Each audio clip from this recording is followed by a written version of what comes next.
Shalom, saudara-saudari semua. Shalom Ibu Indri. Kita akan mulai ibadah kita dengan doa. Mari kita berdoa.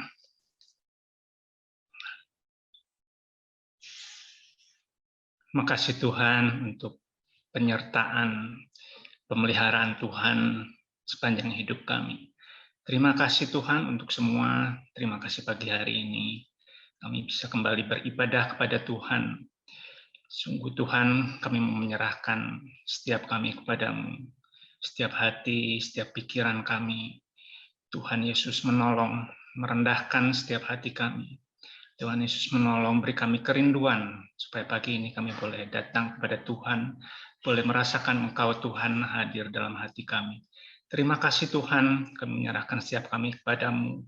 Kami menyerahkan setiap pelayan Tuhan pada pagi hari ini kepadamu Tuhan. Untuk Pak Haryanto yang akan memimpin pujian, untuk Pak Sutisna yang akan menyampaikan doa-doa syafaat. Juga untuk Ibu Indri Tuhan yang akan menyampaikan kebenaran firman Tuhan. Kiranya Engkau Tuhan memberkati, Engkau yang Roh Kudus yang menyertai setiap pelayanan mereka Tuhan, biarlah pelayanan yang disampaikan memuliakan nama Tuhan dan menjadi berkat buat kami semua. Terima kasih Tuhan, terima kasih. Kami menyerahkan waktu yang singkat ibadah kami ini dari awal dan akhir padamu. Berikan jaringan yang lancar Tuhan, yang baik di rumah kami masing-masing. Terima kasih Tuhan, waktu ini kami serahkan kepadamu. Di dalam namamu Yesus Kristus, kami berdoa dan bersyukur. Amin. Haleluya. Shalom Bapak Ibu Saudara semua. Selamat pagi, selamat kita beribadah kembali, berkumpul kembali. Mari kita manfaatkan waktu yang cuma beberapa jam ke depan untuk kita berikan kepada Tuhan yang terbaik. Kita berdiam diri dulu sejenak, saudara. Kita renungkan betapa baik, betapa dahsyat Tuhan kita. Dalam segala perkara Tuhan turut bekerja untuk kita.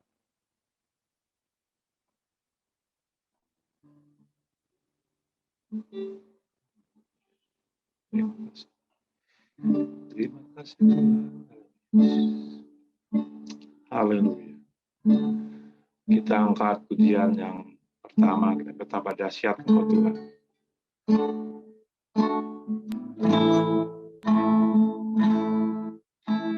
Betapa dahsyat Engkau Tuhan,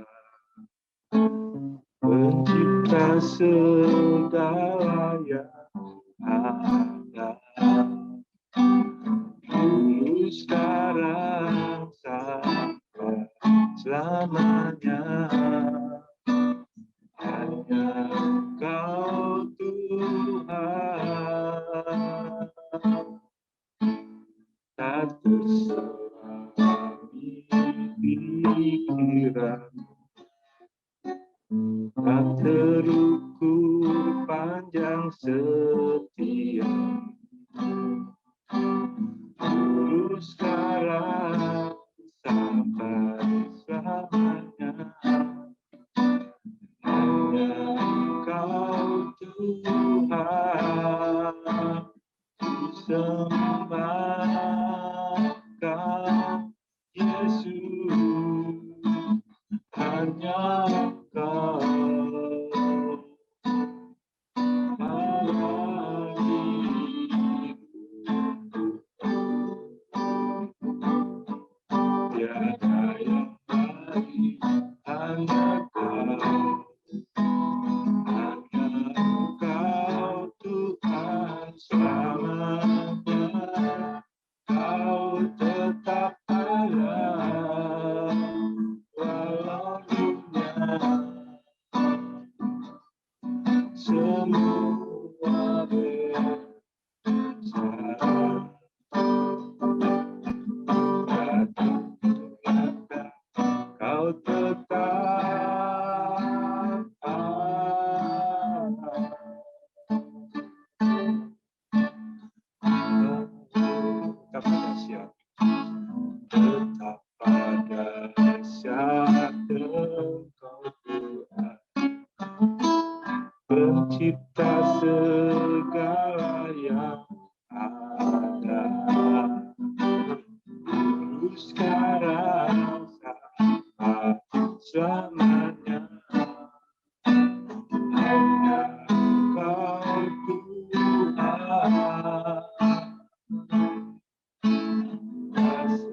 sekarang sampai selamanya.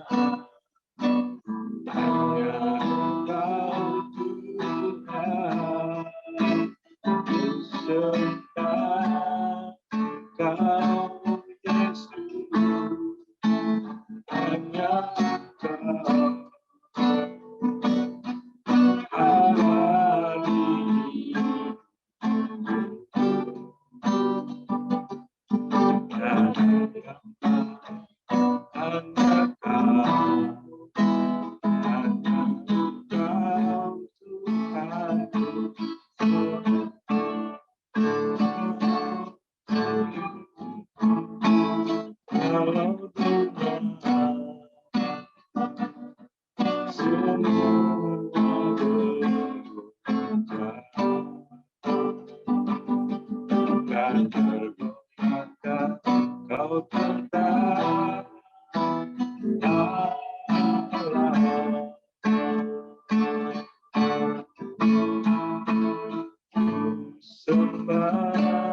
Kau Yesus, hanya Engkau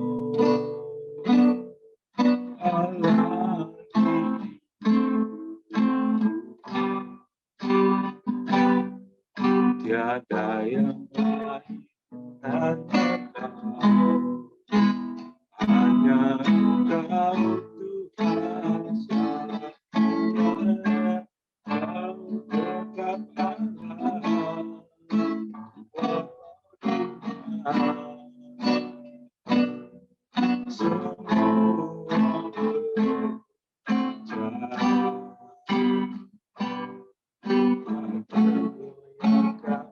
Kau tetap Allah,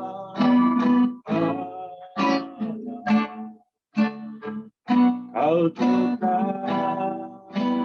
Allah, Kau tetap Allah.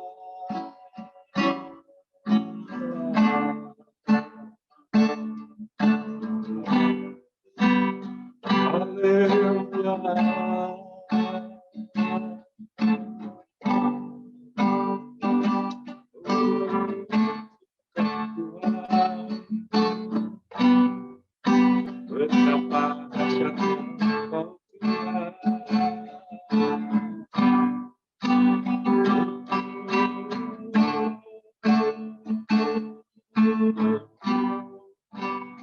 Terima kasih Tuhan. Terima kasih.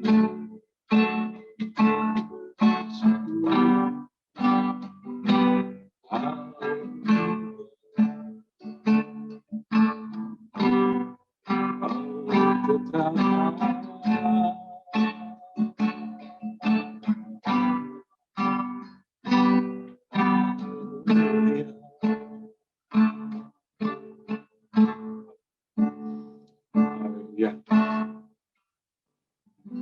Kita akan lanjutkan pujian yang kedua. Tambah kita semangat ya sebenarnya. Kita akan nyatakan kepada Tuhan bahwa Allah itu baik.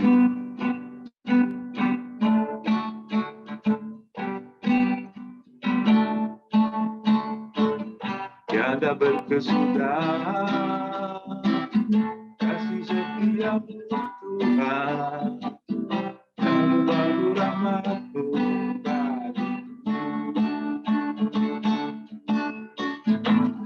Hari berganti hari, tetap kulihat kasih-Mu, tak pernah berakhir di hidupku. Tuhan Yesus baik, sungguh amat baik, untuk selama-lamanya. Tuhan Yesus baik, Tuhan Yesus baik, sungguh amat baik, untuk selama-lamanya. Tuhan Yesus baik. Tiada berkesudahan kasih setia-Mu Tuhan, selalu baru rahmat-Mu bagiku. Hari berganti hari,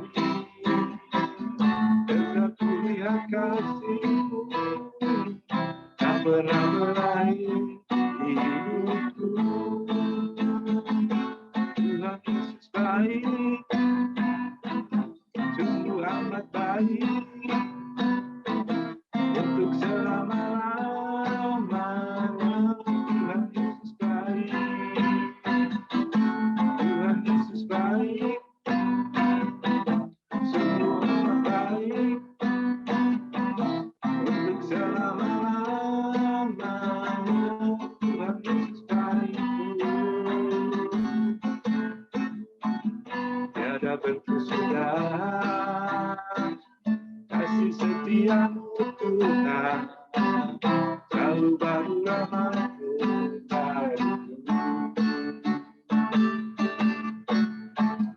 Hari berganti hari, tetap kulihat kasih-Mu, tak pernah berakhir di hidupku.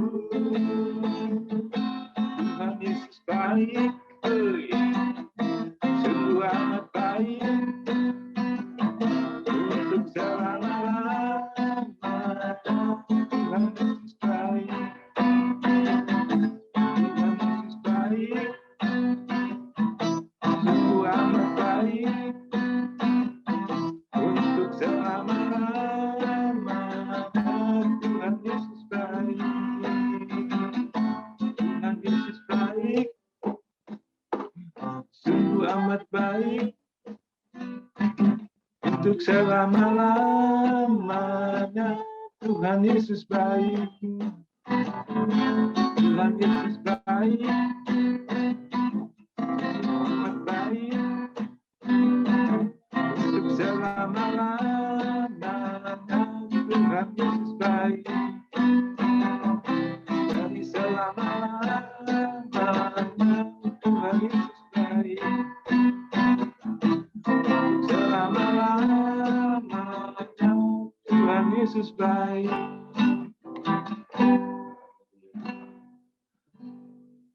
Sebelum sebentar kita akan mendengarkan firman Tuhan, dan kita akan angkat satu pujian kembali.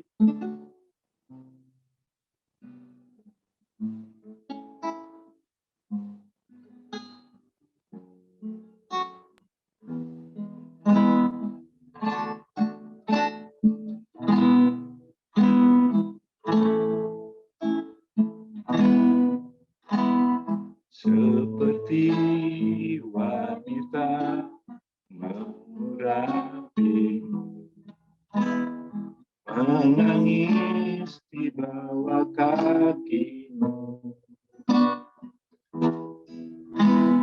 demikian hidupku mengasihi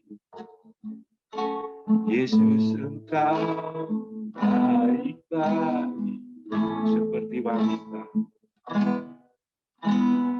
seperti wanita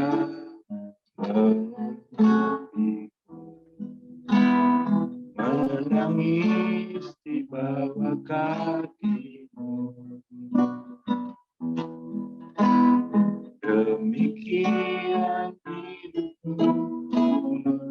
janji, Yesus Engkau baiklah sampai akhir menutup mata, tetap setia menanti janjimu. Sampai ku dapat mahkota kehidupanku, ku tetap setia, ku melayanimu.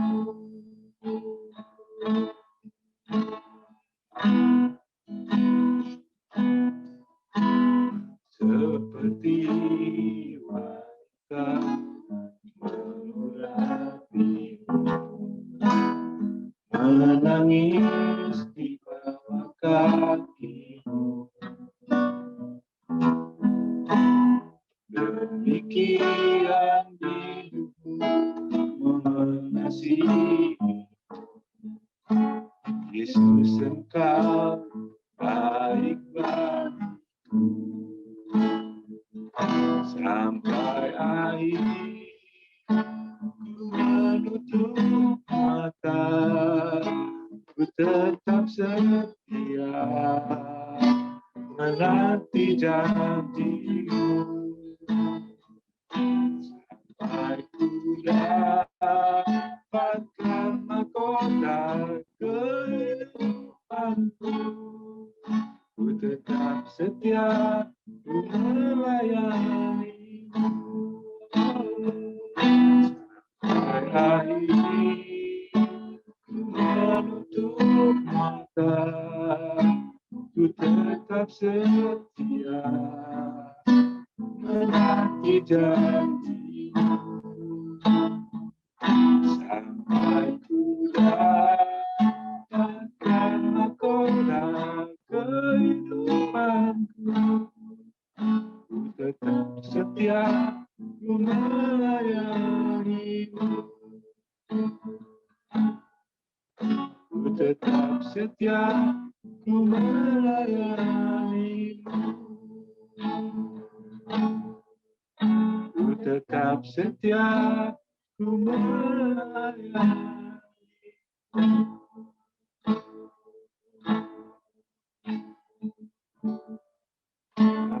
Terima kasih Tuhan. Tuhan Yesus, kami bersyukur pagi ini kami boleh diberikan kesempatan Tuhan untuk kami boleh memuji Tuhan, di nama-Mu, menyembah-Mu Tuhan. Kami beribadah kepada Engkau. Tuhan, biarlah persembahan ini dapat menyukakan Engkau Tuhan. Yes. Terima kasih kalau sebentar kami mendengarkan firman Tuhan. Tuhan, Kau urapi hamba-Mu, Indri. Dan kami juga yang mendengarkan Tuhan, urapi kami semuanya. Biarlah kami boleh menerima berkat firman Tuhan pada pagi hari ini Tuhan, dengan penuh syukur dan sukacita Tuhan. Tuhan, biarlah waktu yang ini juga kami serahkan pada Tuhan, biarlah beri kelancaran Tuhan pada jaringan internet ini Tuhan. Biarlah Tuhan kami semua diberkati Tuhan pada pagi. Terima kasih, kami bersyukur dalam nama Tuhan Yesus kami berdoa. Amin. Amin. Shalom semuanya. Saya percaya kalau kita ada semuanya hari ini semua karena anugerah Tuhan ya, Bapak-bapak, Ibu-ibu, brother sister. Ini dari gereja Bethesda. Terima kasih untuk Ibu Pak Pastor Wawan ya yang hubungin saya ya.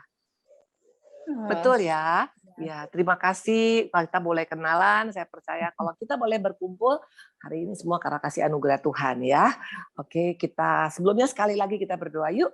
Terima kasih Tuhan Yesus, terima kasih Allah kami, terima kasih Roh Kudus Bapa, terima kasih nafas kehidupan, kesehatan, damai sejahtera, sukacita, bahkan pemeliharaan Tuhan sampai hari ini, semua itu karena Tuhan Yesus baik.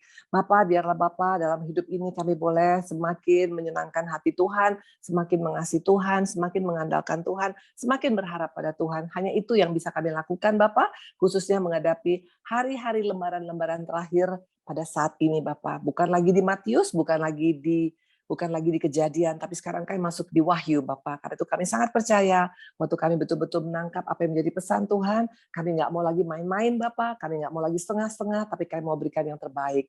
Mampukan kami Tuhan, dengan pertolongan Tuhan pasti kami bisa, karena Engkau adalah Allah yang sangat-sangat baik, yang selalu mendampingi, yang selalu menemani, yang selalu tidak pernah membiarkan kami. Dalam namamu kami mengucap syukur, haleluya, amin. Ya, shalom semuanya. Saya percaya kalau kita ada semua karena kebaikan Tuhan ya. Terima kasih sekali lagi untuk Gereja Bethesda. Walaupun kita nggak pernah bertemu secara fisik, tapi saya percaya secara roh kita saudara semua di dalam Tuhan ya. Oke, siap dengan firman Tuhan? Yuk kita baca ya. Kita baca sekarang dalam Yosua 3 ayat 10 ya. Yosua 3 ayat 10 ya. Saya percaya ini ayat akan membuat kita semakin semangat. Apapun yang kita hadapi pasti ada rencana Tuhan yang baik. Yosua 3 ayat 10. Dapat semuanya? Saya akan baca ya. Lagi kata Yosua, dari hal inilah akan kamu ketahui bahwa Allah yang hidup ada di tengah-tengah kamu dan bahwa sungguh-sungguh akan dihalaunya orang Kanaan, orang Het, orang Hewi, orang Feris, orang Girgazi, orang Amori, dan orang Yebus dari depan kamu. Waktu engkau dan saya membaca ayat ini adalah ayat pengharapan yang luar biasa, khususnya pada saat-saat sekarang ini. Dikatakan bahwa Allah yang kita sembah adalah Allah yang hidup. Ya, bukan Allah yang mati, bukan Allah yang nggak bisa merasakan apa yang kita rasakan, bukan Allah yang nggak pernah datang ke dunia ini, dia adalah Allah yang hidup. Dan bukan hanya itu, dikatakan dia sungguh-sungguh, bukan hanya ya kalau bisa, ya sekedar, no, dikatakan Allah yang sungguh-sungguh akan menghalau semua musuh-musuh kita. Apa musuh kita saat ini? Mungkin musuh kita sakit penyakit, mungkin COVID, mungkin kita dalam keadaan kena cancer, atau mungkin ekonomi, atau mungkin masalah hutang, atau mungkin masalah kewajiban, atau mungkin masalah bisnis yang nggak jalan, atau mungkin kita di PHK, atau apapun semua musuh itu, dikatakan Tuhan akan sungguh-sungguh menghalau. Amin ya. Kalau saya terus terang, setiap saya baca firman Tuhan yang betul-betul itu membuat kita mesti aminkan ya. Waktu engkau bacanya hanya ya oke lah baca-baca, nggak akan ngalamin. Karena siapa yang meresponi firman Tuhan dengan iman ya, dengan yakin, maka engkau dan saya akan mengalamin. Nah, dikatakan Tuhan akan sungguh-sungguh menghalau semua musuh kita. Makanya brother sister, jangan takut dengan pandemi, jangan takut dengan COVID, jangan takut dengan ekonomi sekarang yang digoncang-gancing atau apapun yang kau alamin. Semua akan Tuhan halau karena Tuhan sungguh-sungguh serius untuk menghalau ya. Ini yang pertama ya. Nah, pernyataan ini mungkin kita bilang, Bu Indri, ini kan waktu Tuhan ngomong sama Yosua. Itu kan zaman perjanjian lama, itu berapa puluh ribu tahun yang lalu. Sekarang kan beda ceritanya. Maafkan saya. Yesus yang kita sembah bukan Yesus yang berubah dari dulu sekarang sampai selama-lamanya. Tapi dia adalah Yesus yang sama dari dulu sekarang sampai selama-lamanya. Kalau Tuhan pernah menyelamatkan bangsa Israel, artinya Tuhan juga bisa menyelamatkan Indonesia. Ya, itu harus kita aminkan dan kita imanin, betul? Nah, kita akan lihat sekarang. Coba kita buka ayat 7. Ini lebih luar biasa lagi. Dikatakan begini. Dan Tuhan berfirman kepada Yosua. Ini juga Tuhan berfirman kepada kita. Perhatikan ya. Pada hari inilah katanya. Pada hari ini. Jadi hari ini sister brother engkau yang ikut ibadah pada hari ini. Firman ini untuk kita semua. Pada hari inilah aku mulai membesarkan namamu di mata seluruh orang Israel. Supaya mereka tahu bahwa seperti dahulu aku menyertai Musa. Demikianlah aku menyertai engkau. Amin. Kalau Tuhan menyertai Musa dulu, sekarang juga Tuhan pasti menyertai kita yang mendengar pada hari ini. Makanya tinggal tergantung kita percaya atau tidak, betul? Nah, dikatakan ayat 13 sampai dengan 15. Yuk kita lihat apa yang Tuhan lakukan ya. Ayat 13 sampai 15. Segera sesudah kaki para imam pengangkut tabut Tuhan, Tuhan semesta bumi berhenti di dalam air sungai Yordan, maka air sungai Yordan itu akan terputus. Ini nggak main-main, ini mujizat yang luar biasa.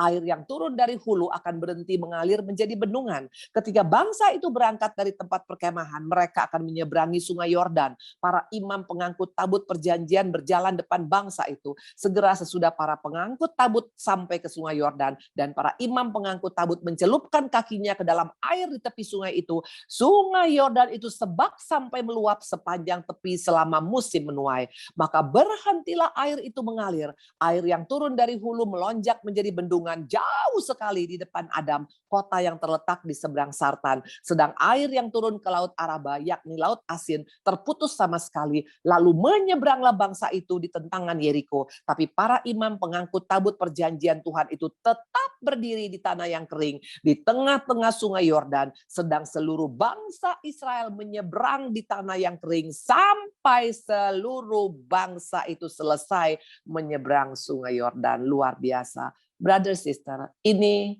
mujizat yang luar biasa. Sungai dikatakan bisa sampai terputuskan. Yang hulu dan hilir itu bisa berhenti menjadi bendungan. Sehingga semua orang Israel bisa menyeberang sungai Yordan. Dan semuanya menyeberang, baru sungai itu tertutup kembali.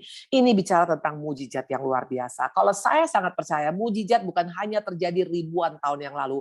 Mujizat terjadi sampai detik ini selama kita tetap ada dalam perahunya Yesus, ya. Nah, dikatakan di sini, ini bukan legenda. Ini bukan cerita bumi sangkuriang, bukan. Ini bukan cerita misalnya sekarang tentang Joko Tingkir, bukan. Ini bicara tentang mujizat yang Tuhan bisa lakukan pada saat-saat sekarang ini. Kita akan Tuhan bawa menyeberang sampai semua kita akan selamat dari pandemi ini. Itu iman kita dan itu harusnya kita aminkan. Nah, untuk kita bisa mengalami itu, dikatakan ada 5 peranan yang Tuhan inginkan dari setiap anak-anak Tuhan, ya. Jadi kalau engkau dan saya mau mengalami mujizat, mau mengalami perkara besar, mau mengalami terobosan, mau mengalami pertolongan Tuhan, 5 ini yang Tuhan inginkan dari setiap kita, ya. Kita akan lihat apa yang terjadi, siapa mereka. Yang pertama adalah Yosua, ya. Ada Yosua, ada peranan Yosua. Nah, kita akan lihat Yosua ini dikatakan mengganti Musa, betul. Nah, kalau dipikir-pikir, siapa Yosua? Karena terus terang, kalau seorang Musa yang hebat luar biasa, pastilah penggantinya juga hebat, betul? Kalau kita lihat sekarang gereja-gereja, biasanya kalau bapaknya, ibunya pendeta, biasanya anaknya sudah dipersiapkan juga untuk menjadi pengganti, betul? Atau siapapun, intinya pasti yang selevel, betul? Nah, pertanyaan, who is Yosua? Apakah dia selevel dengan Musa yang hebat luar biasa? Hamba Tuhan yang dipakai luar biasa membawa 2 juta jemaat selama 40 tahun? Coba kita lihat siapa Yosua. Kita buka Keluaran 24 ayat 13 supaya di sini kita bisa terbuka, tercelik mata kita, ya. Bagaimana Tuhan bisa memilih orang-orang yang seringkali mungkin menurut dunia itu tidak ada papanya, tapi Tuhan bisa memilih secara luar biasa. Keluaran 24 ayat 13, lalu bangunlah Musa dengan Yosua abdinya. Maka naiklah Musa ke atas gunung Allah. Who is Yosua? Yosua adalah abdi Musa. Yosua bukan levelnya sama dengan Musa.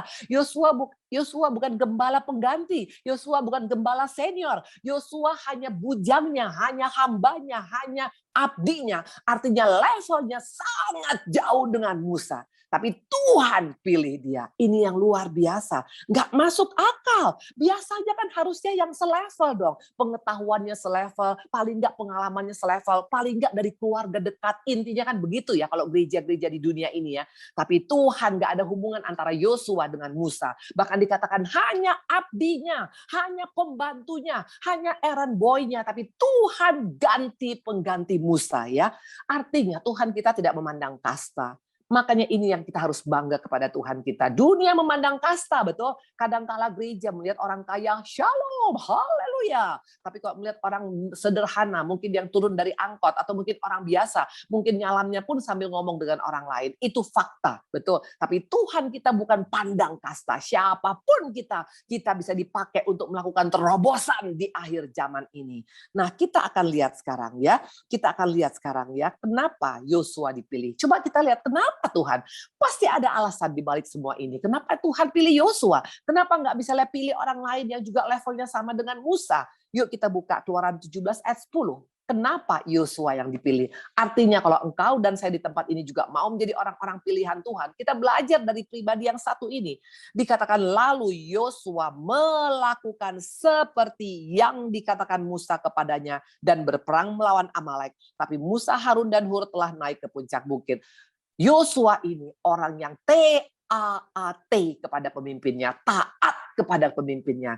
Nah, ketaatan kita ini Tuhan perhitungkan. Sebagai dalam keluarga, waktu istri taat kepada suami, ya tunduk kepada suami, hormat kepada suami, Tuhan perhitungkan, percayalah. Mungkin kita bilang, iya Bu, kalau suaminya baik, Tuhan nggak bilang kalau suami baik baru engkau hormat pada suami. Mau suami baik mau nggak baik, tetap istri tunduk pada suami, hormat pada suami. Dan suami, apapun keberadaanmu, harus engkau menjadi imam dalam keluarga yang taat dan tunduk kepada Bapa di surga. Nah, waktu kita lakukan ini, makanya kita akan menjadi orang-orang yang akan dipilih oleh Tuhan. Nah, dalam gereja kita tunduk kepada pemimpin kita, kepada gembala kita. Waktu kita nggak tunduk pada gembala kita, bagaimana Tuhan mempercayakan kita? Bagaimana kita bisa berkata, aku mau tunduk dan taat kepada Tuhan yang nggak kelihatan kalau kita tidak tunduk kepada pemimpin yang kelihatan. Anak-anak Tuhan, sebagai bangsa Indonesia, sebagai rakyat Indonesia, kita harus tunduk pada pemerintahan, bukan demo, bukan berontak. Karena waktu kita nggak taat dan tunduk, tidak akan bisa Tuhan percayakan kita untuk perkara-perkara besar di akhir zaman ini.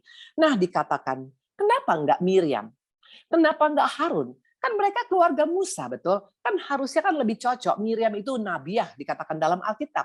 Harun itu adalah pendoa daripada Musa. Waktu Musa dikatakan tangannya letih, ya, dikatakan Hur dan Harun menopang.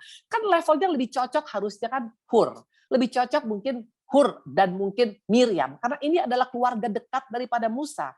Pertanyaannya, kenapa enggak? Jawabannya, karena Harun pernah terpleset.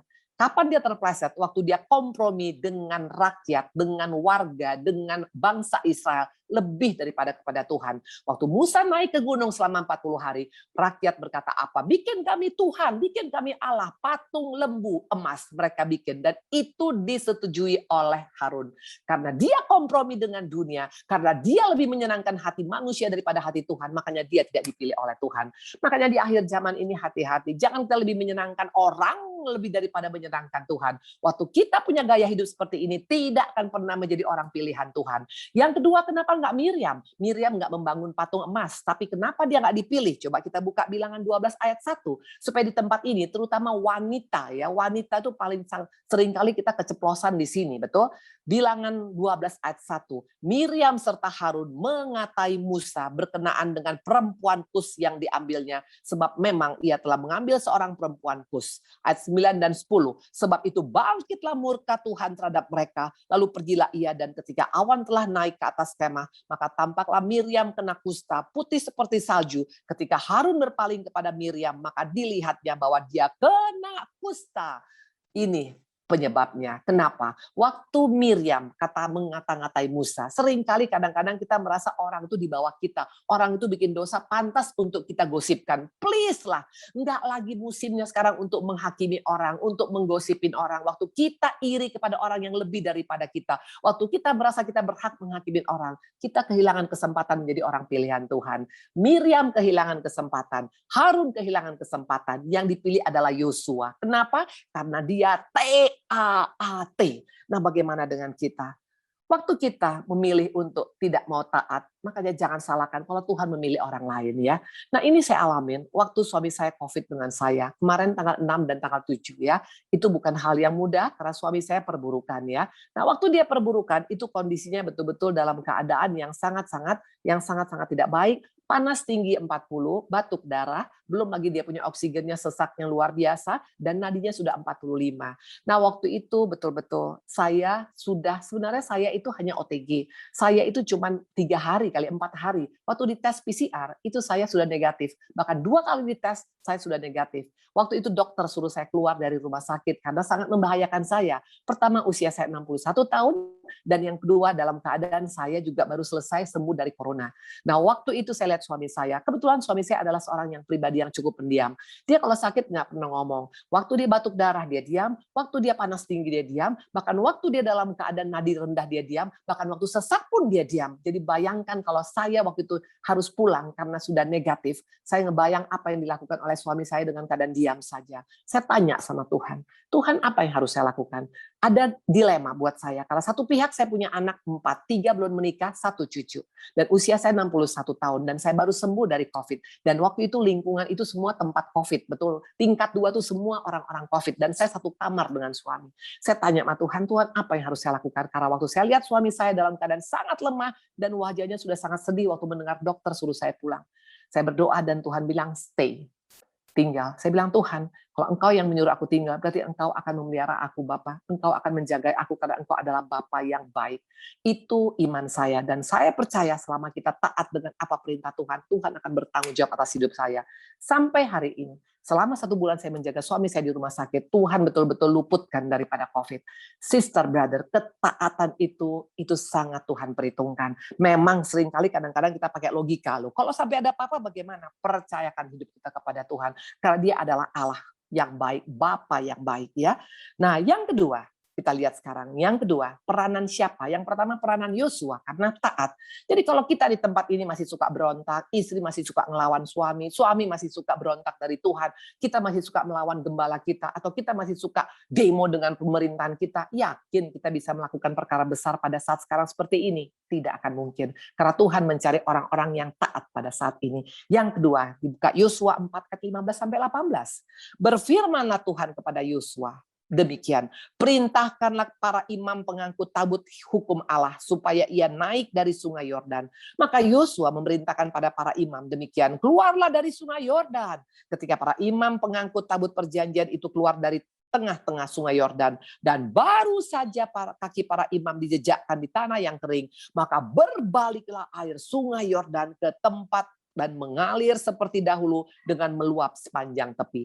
Kalau kita baca sepintas ayat ini kayaknya gampang, betul? Yosua bilang, ayo semua imam-imam masuk ke sungai, berdiri di tengah-tengah. Mereka berdiri. Habis itu ayo semuanya keluar dari sungai. Pas mereka keluar, air baru semuanya ketutup lagi sungai. Kesannya mudah, betul mudah. Kalau menyeberang mungkin cuma 1 orang, betul? Itu mudah. Tapi pertanyaan, ada berapa orang yang menyeberang pada saat itu? Kita buka ayat 13.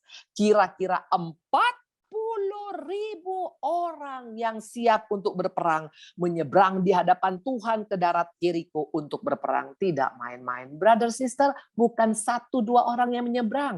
Kalau 1-2 orang menyeberang mungkin cuma 5 menit atau 10 menit atau setengah jam udah beres. Ini dikatakan 40.000 orang. Bayangkan sekarang berapa lama waktunya imam-imam harus berdiri di tengah sungai yang anytime, yang kapan saja itu air bisa kembali menghantam mereka. Betul? Apakah imam-imam ini sudah mental baja semua? Belum tentu. Imam-imam juga manusia. Mereka bisa nggak takut? Bisa nggak mereka panik? Bisa nggak mereka bilang, sampai kapan? Seperti itu. Karena bisa mungkin seminggu, bisa mungkin sebulan, bisa mungkin berbulan-bulan untuk 40.000 orang bisa menyeberang. Sama seperti yang kita alami sekarang. Betul? COVID sudah hampir 1,5 tahun, bahkan mungkin masuk ke angka 2 tahun, mungkin 3 tahun, mungkin 4 tahun, kita nggak tahu. Kita mulai panik.com. Bagaimana ini Tuhan? Sampai kapan? Bagaimana aku bisa menghidupi keluargaku? Bagaimana aku bisa bertahan dengan keadaan kondisi seperti ini? Kita mulai panik atau seperti imam-imam ini. Apakah mereka lari? Apakah mereka tinggalkan? Apakah mereka keluar dari sungai? No, mereka tetap berdiri karena itu belum ada perintah daripada Tuhan. Ini bicara tentang apa? Waktu kita bisa percayakan hidup kita kepada Tuhan, kita akan dipilih. Peranan kedua adalah peranan imam-imam yang percaya bahwa kalau Tuhan belum berkata bergerak, mereka tetap ada di sana. Pandemi boleh lama, boleh mungkin bertahun-tahun, tapi selama memang Tuhan katakan, anakku tetap engkau di sana karena aku akan bertanggung jawab. Percayakan hidup kita pada Tuhan. Mungkin kita sudah mulai sesak, seperti yang dialami oleh seorang Daud. Coba kita buka 2 Samuel 22 ayat 7 ya. Sekarang banyak orang mengalami kesesakan, bukan hanya kesesakan karena oksigen, seperti suami saya alamin. Itu waktu dia sesak. Itu oksigen itu berharganya luar biasa. Bahkan kita pernah tahu bagaimana Indonesia pernah mengalami krisis oksigen kemarin-kemarin ini, betul? Bahkan sampai orang stok oksigen, bahkan sampai orang jual oksigen bodong, betul? Intinya memang dengan waktu yang nggak tahu sampai kapan semua orang dalam keadaan kesesakan. Dikatakan 2 Samuel 22 ayat 7. Ya, ketika aku dalam kesesakan, ini dialami oleh seorang Daud. Aku berseru kepada Tuhan, kepada Allahku aku berseru. Ini sikap yang benar. Waktu kita kesesakan, waktu kita nggak tahu sampai kapan ini orang menyeberang, sampai kapan COVID selesai, kita panggil nama Yesus. Ya, jangan kita dalam keadaan makin panik.com. Semakin panik, semakin kita stres, semakin tidak ada pertolongan. Tapi waktu kita panggil nama Tuhan, perhatikan apa yang dialami oleh Daud. Dan ia mendengar suaraku dari baitnya, teriakanku minta tolong masuk ke telinganya. Perhatikan ayat 20. Ia membawa aku keluar ke tempat lapang. Ia menyelamatkan aku karena ia berkenan kepadaku. Waktu kita berseru kepada Tuhan. Walaupun mungkin masalah kita belum selesai, tapi ada kelegaan. Ini yang kita butuhkan saat ini. Karena bukan masalahnya pandemi selesai baru kita lega. Walaupun pandemi belum selesai, tapi ada kelegaan yang Tuhan berikan kepada kita. Ada ketenangan, ada damai sejahtera. Ini nggak mungkin dunia berikan. Sekarang dunia banyak yang heboh ya. Lihat negara-negara adidaya sekarang. Nggak ada satupun yang bisa mengkontrol COVID, betul? Awalnya mereka bilang sudah selesai, sudah buka masker, sudah santai. Ops, jebol lagi. Naik lagi tinggi dia punya grafiknya. Artinya banyak orang yang nggak punya kelegaan pada saat ini. Tapi waktu kita berseru kepada Tuhan, Tuhan kasih kelegaan. Dan dunia tidak bisa berikan kelegaan karena damai sejahtera yang kuberikan, kata Tuhan, tidak sama dengan yang diberikan oleh dunia. Itu kata Yesus ya. Nah itu saya alamin waktu dalam keadaan suami saya dalam keadaan COVID ya. Nah waktu itu terus terang rumah sakit yang ada di Bandung, saya tidak mau menyalahkan rumah sakit karena itu bukan bagian saya ya. Masing-masing introspeksi dirinya ya. Terus terang dalam keadaan kondisi perburukan luar biasa, rumah sakit hanya memberikan suami saya itu hanya paracetamol, itu hanya diberikan neopron untuk sakit kepala, itu hanya diberikan Rinos untuk obat batuk. Bayangkan dengan perburukan yang luar biasa. Bahkan rumah sakit itu membuat ke BPJS, suami saya perburukan. Tapi fakta di lapangan mengurus kami dengan keadaan yang sangat standar, luar biasa. Saya tanya, kenapa tidak dikasih Actempra dengan kondisi seperti ini? Karena waktu itu suami saya sudah mau masuk ke ICU. Mereka bilang tunggu sampai di ICU. Apakah sudah pasti bisa tertolong di ICU? Bisa 50-50. Bisa hidup, bisa enggak. Luar biasa. Tapi saya menjaga hati saya betul-betul. Saya enggak mau sampai membuat saya melakukan hal-hal yang tidak baik. Nah, waktu malam itu suami saya semakin perburukan. Dalam kondisi semakin turun, saya berdoa sama Tuhan. Tuhan, apa yang harus saya lakukan? Tuhan katakan, pindahkan suamimu. Brother, sister, untuk memindahkan suami dalam keadaan batuk darah, panas tinggi, dalam keadaan juga lemah nadi, dalam keadaan juga saturasi itu di bawah 87, itu tidak mudah.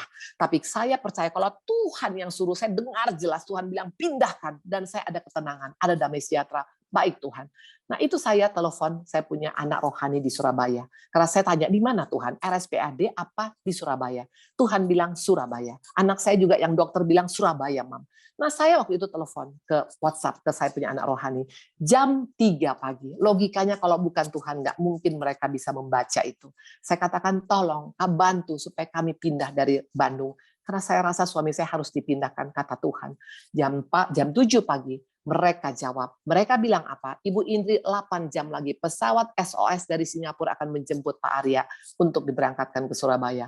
Brother, sister, waktu engkau berseru kepada Tuhan, itu ada satu kelegaan. Walaupun belum melihat ada perbaikan, tapi ada kelegaan. Karena Tuhan kita adalah Allah yang sangat baik. Makanya saya bilang engkau adalah Allah yang sangat-sangat baik Tuhan. Engkau Bapa yang baik, tidak pernah memberikan ular pada anak yang meminta ikan. Tidak pernah memberikan batu pada anak yang meminta roti. Itu saya perkatakan berulang-ulang. Akhirnya kami mau berangkat. Waktu mau berangkat ternyata ada kendala lagi. Karena kami nggak bisa langsung berangkat ke Surabaya. Tapi harus berangkat ke Halim dulu dengan ambulans. Nah waktu itu dengan kondisi suami saya batuk darah. Dengan panas tinggi. Dengan juga oksigen saturasi turun. Dengan nadi rendah. Kira-kira apakah itu nggak 50-50? Yes, anak saya yang dokter ada 2 bilang itu memang 50-50. Tapi terus terang aku hanya berserah pada Tuhan. Saya berkata, aku percaya, aku berserah pada Yesus Juru Selamat. Karena nggak ada lagi pilihan. Saya berseru kepada Tuhan dan saya sangat-sangat tenang. Selama dalam perjalanan apa yang terjadi, saturasi suami saya 99. Tidak ada batuk darah, tidak ada sesak dan tidak ada nadi rendah. Semua normal sampai kami sampai di Surabaya. Luar biasa. Perjalanan yang panjang, berangkat dari Bandung ke Halim. Dari Halim menunggu lagi pesawat datang dari Singapura, baru ke Surabaya. Dari Surabaya juga di airport nggak bisa langsung keluar, karena itu ada penjagaan di sana, takut nanti kami disuruh pulang lagi ke Bandung. Jadi perjalanan yang panjang, tapi Tuhan berikan kami ketenangan. Dan suami saya bisa tenang, 99% oksigen, tidak ada turun sama sekali. Dan tidak ada batuk, dan tidak ada panas, dan tidak ada sesak. Percayalah, waktu kita berseru pada Tuhan, itu ada terobosan, ada kuasa yang luar biasa. Dan akhirnya sampai suami saya kembali pulang ke Bandung, kami sebulan ada dalam rumah sakit. Itu bukan waktu yang mudah, tapi selama dengan Tuhan ada ketenangan, itu janji Tuhan. Nah itu yang kedua. Yang ketiga dikatakan Yosua 4 ayat 1 sampai dengan 2. Setelah seluruh bangsa itu selesai menyeberang sungai Yordan, berfirmanlah Tuhan kepada Yosua demikian, pilihlah dari bangsa itu 12 orang, seorang dari tiap-tiap suku. Nah, peranan ketiga adalah kepala-kepala suku. Ini bicara apa? Apa kita semua harus menjadi manajer? Apa kita harus menjadi ketua RT RW? Apa kita harus menjadi bupati? No, kepala itu bicara tentang orang yang membawa pengaruh, ya. Karena orang pemimpin adalah orang yang bawa pengaruh. Pertanyaannya, pengaruh apa yang kita bawa? Karena hanya ada dua pengaruh positif atau pengaruh negatif. Kabar busuk atau kabar baik yang kita bawa. Sama seperti 10 pengintai, itu adalah kepala-kepala suku Israel. Tapi mereka membawa kabar busuk kepada bangsa Israel. Sampai akhirnya semua bangsa Israel yang di umur 21 tahun ke atas itu mati di padang gurun. Gara-gara kabar busuk daripada mereka yang mengatakan kita nggak bisa masuk ke tanah Kanaan. Ada orang enak, itu seperti raksasa, kita seperti belalang. Nah, hati-hati dengan membawa kabar. Waktu engkau membawa kabar busuk dengan hoax, dengan kirim WhatsApp yang tidak baik kepada orang lain. Orang yang imannya lemah itu bisa down. Makanya hari-hari ini bawa berita-berita baik, kirim kabar-kabar baik, kirim WhatsApp yang baik bahwa Tuhan kita luar biasa, kirim lagu-lagu yang menguatkan, kirim firman-firman yang menguatkan. Bukan malahan kita sebarkan, sekarang sudah mati lagi nih orang, sekarang sudah ini. Bagaimana kita berkata kita mau dipakai oleh Tuhan, tapi kabar busuk yang kita bawa, padahal Tuhan katakan apa? Kita buka coba dalam Mazmur 68 ayat 11-13 dikatakan Tuhan menyampaikan sabda, orang-orang yang membawa kabar baik merupakan tentara yang besar. Yes, kita dipilih Tuhan menjadi pemimpin bukan hanya untuk pemimpin perusahaan, tapi membawa kabar baik kepada pegawai kita, membawa kabar baik pada jemaat kita, membawa kabar baik pada teman-teman kita, membawa baik pada keluarga kita. Itu yang dinamakan orang-orang yang akan dipakai Tuhan pada zaman akhir ini. Jadi bukan masalah pintarnya kita, bukan masalah kayanya kita. Kalau mulut kita hanya membawa kabar busuk, Tuhan sangat-sangat kecewa. Jadilah pembawa kabar baik. Karena waktu kita membawa kabar baik, saat ini banyak orang yang semangatnya patah. Saat ini banyak orang-orang yang mengalami down. Saat ini banyak orang-orang yang mengalami kesesakan. Kasih kekuatan pada mereka. Kita pasti bisa, Tuhan pasti tolong. Itu adalah kepala-kepala yang Tuhan mau pilih di akhir zaman ini. Itu yang ketiga.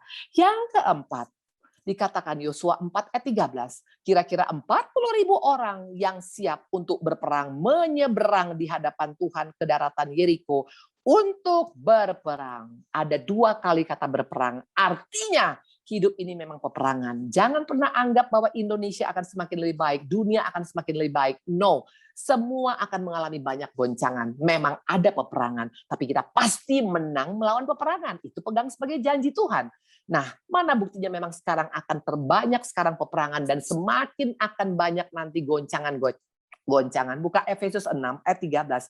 Ini yang berkata adalah Rasul Paulus, rasul yang sangat terkenal, rasul yang sangat penuh urapan. Sebab itu katanya, ambillah seluruh perlengkapan senjata Allah.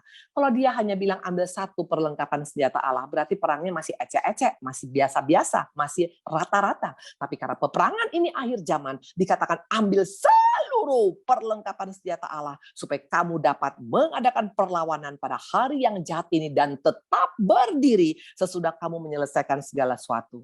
Kita disuruh ikut dalam peperangan. Karena dikatakan hanya orang-orang yang siap untuk berperang yang bisa masuk ke seberang Yordan. Artinya apa? Menjadi tentara-tentara Allah. Bagaimana buktinya jadi tentara? Apa kita mesti ngelamar semuanya di akademi militer? No. Tentara karakter yang paling menonjol adalah apa? Berjaga-jaga. Makanya kalau engkau dan saya terlalu santai ke Kristenan, nggak akan bisa. Ini ada waktunya kita berjaga-jaga.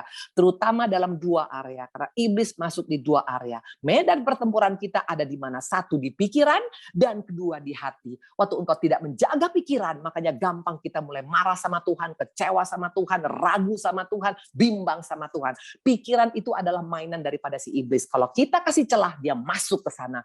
Yang kedua, hati. Dikatakan Tuhan, jagalah hatimu dengan penuh kewaspadaan, dari sanalah terpancar kehidupan. Waktu kita mulai marah, kita kecewa, kita sakit hati, kita nggak bisa mengampuni, itu artinya kita kurang berjaga-jaga. Makanya hari-hari ini, saat-saat sekarang ini, cepat adakan pemberesan dengan orang-orang yang pernah menyakiti kita, yang pernah kita sakitin, yang pernah mengecewakan kita. Bereskan supaya kita bisa berperang. Karena hanya orang-orang yang menjadi tentara yang pasti akan bisa menang menghadapi peperangan ini. Dan yang kelima, tetaplah memohon belas kasihan Tuhan. Karena tanpa belas kasihan Tuhan, tanpa kasih karunia, tidak akan mungkin kita bisa menjaga, berjaga-jaga. Dengan tanpa belas kasihan Tuhan, dan kasih karunia Tuhan, tidak akan mungkin kita tetap punya iman yang kuat kepada Tuhan.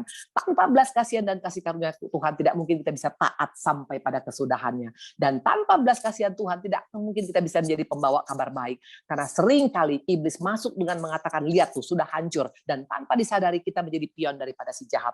Jadi pesan Tuhan pada setiap kita hari ini, mari untuk gereja daripada Bethesda Kopo, ayo ya, kita pasti bisa menyeberang. Kita pasti bisa menyelesaikan peperangan kita. Tapi ada 5 peranan yang Tuhan inginkan dari setiap kita. Pertama, Yosua taat. Yang kedua dikatakan tadi adalah imam-imam yang tetap memanggil Tuhan, tetap berseru pada Tuhan, tetap fokus kepada Tuhan, tidak sedikit pun bergeser dari tempat dia berdiri. Ya, dimanapun kita Tuhan tempatkan, tetap pertahankan untuk tetap kita hanya memandang Yesus. Yang ketiga dikatakan adalah kepala-kepala. Ini bicara tentang orang pembawa kabar baik. Yang keempat dikatakan tadi adalah apa? Yang keempat tadi dikatakan adalah orang-orang yang pembawa kabar baik, dan yang kelima adalah pribadi-pribadi yang tetap memohon belas kasihan Tuhan. Tanpa kasih karunia, tanpa belas kasihan Tuhan, tidak mungkin kita bisa memiliki 5 peranan tadi. Tuhan memberkati. Kita berdoa ya.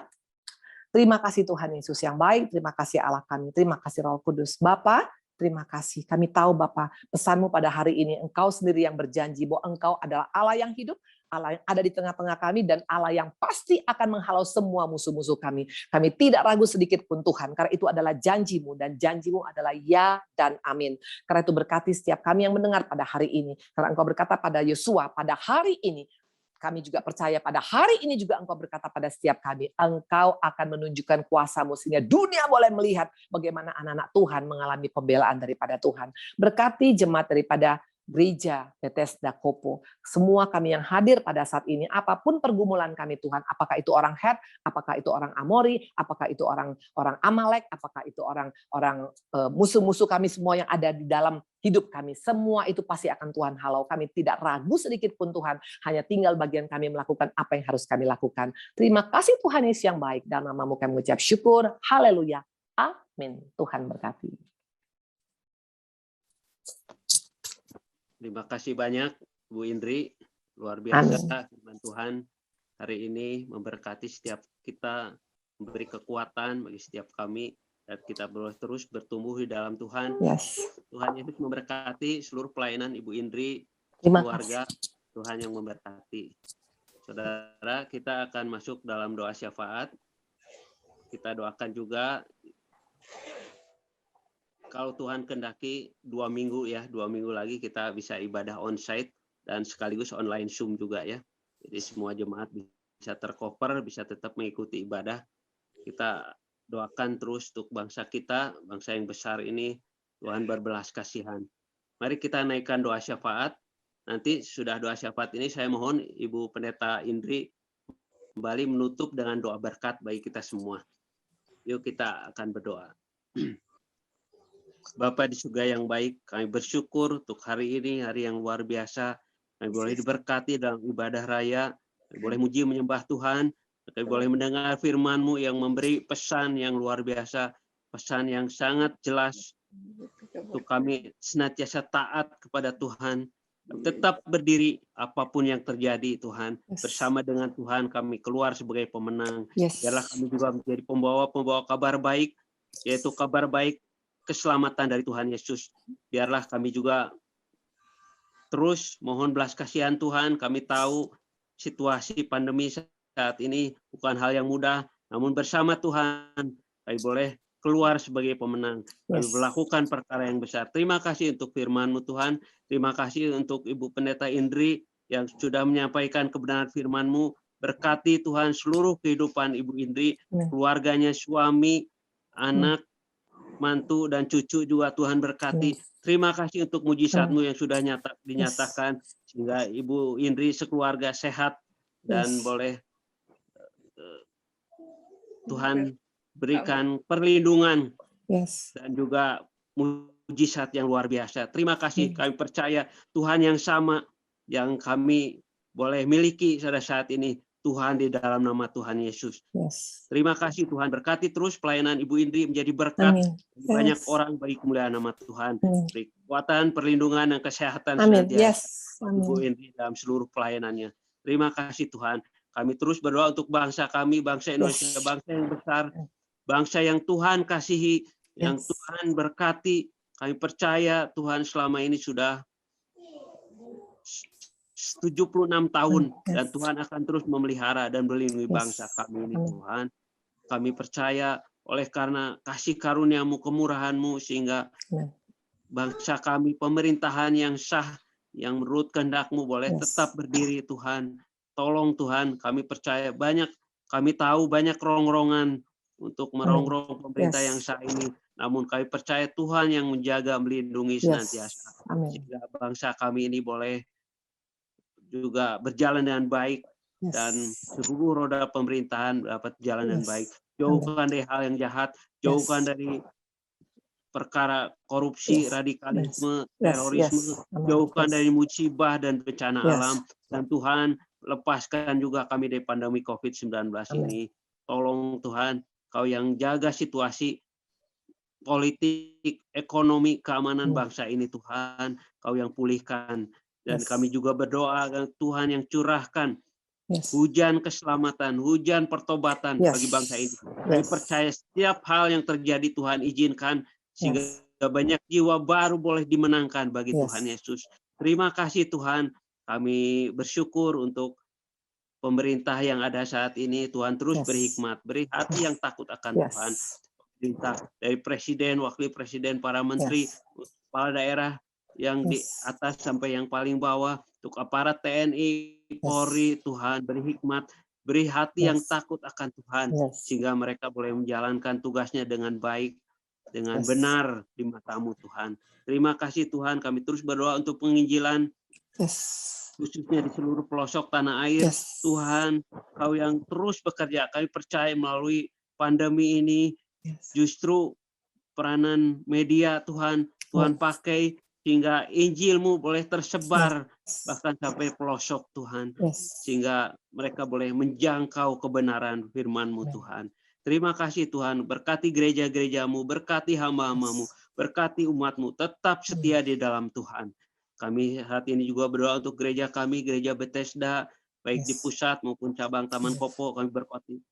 Kami berdoa untuk gembala kami, Bapak Pendeta Yohanes, Pak Yahya, Pak Leri, untuk seluruh majelis aktivis, juga di Bethesda Kopo ini, Tuhan memberkati setiap kami, setiap umat-Mu, berkati setiap keluarga. Bungkus dengan kuasa darah-Mu, jagaku Tuhan setiap rumah tangga. Kau curahkan berkat sukacita damai sejahtera-Mu, berkat ekonomi, berkat kesehatan, berkat keharmonisan bagi setiap keluarga kami Tuhan. Terima kasih Tuhan, memberkati anak-anak kami yang menempuh studi atau mulai merintis karir. Tuhan berkati mereka memiliki masa depan yang penuh harapan di dalam Tuhan. Berkati orang tua kami, beri kesehatan dan damai sejahtera dari Tuhan di masa tuanya. Terima kasih Tuhan, kami bersyukur untuk ibadah yang luar biasa Tuhan pimpin pada hari ini. Kami juga boleh mengakhiri dengan berkat Tuhan. Terima kasih Tuhan, di dalam nama Tuhan Yesus kami bersyukur. Saya persilakan Ibu Indri menutup dengan doa berkat. Amin. Terima kasih Tuhan Yesus, terima kasih Allah kami, terima kasih Bapa, terima kasih untuk segala sesuatu. Mari sahabat-sahabatku, Bapak dan Ibu yang kekasih, kita mengangkat tangan, kita akan melihat berkat daripada Tuhan. Biar kasih daripada Allah Bapa, cinta daripada Tuhan Yesus, persekutuan yang manis daripada Roh Kudus, menyertai kita sekarang sampai Maranatha, sampai kedatangan Tuhan Yesus yang kedua kali. Yang sudah percaya dan yang mau bergerak, dan yang mau melakukan kehendak Tuhan, dan yang mau mengerti bahwa kita adalah pribadi-pribadi yang akan Tuhan percayakan banyak hal, khususnya pada saat-saat di akhir zaman ini. Sama-sama kita katakan, amin. Amin. Tuhan Amin. memberkati. Puji Tuhan, kita beri kemuliaan buat Tuhan Yesus. Ibadah yang luar biasa pada hari ini. Makasih banyak Ibu Indri kembali untuk pelayanannya. Terima kasih untuk Pak Haryanto, Pak Agus yang boleh melayani. Terima kasih teman-teman semua.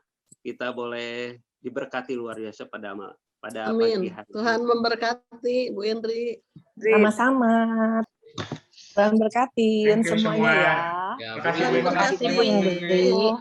Sampai ketemu. Tuhan berkati. Terima kasih ya buat Bu Indri untuk semuanya. Sampai ketemu ya. Tetap sehat. Terima kasih ya. Bye. Saya boleh live ya. Ya, terima kasih Bu Indri. Terima kasih cantik. Terima kasih. Saya boleh live ya Pak Wawan ya. Tuhan berkatin. Ayo bye-bye. Tuhan berkati.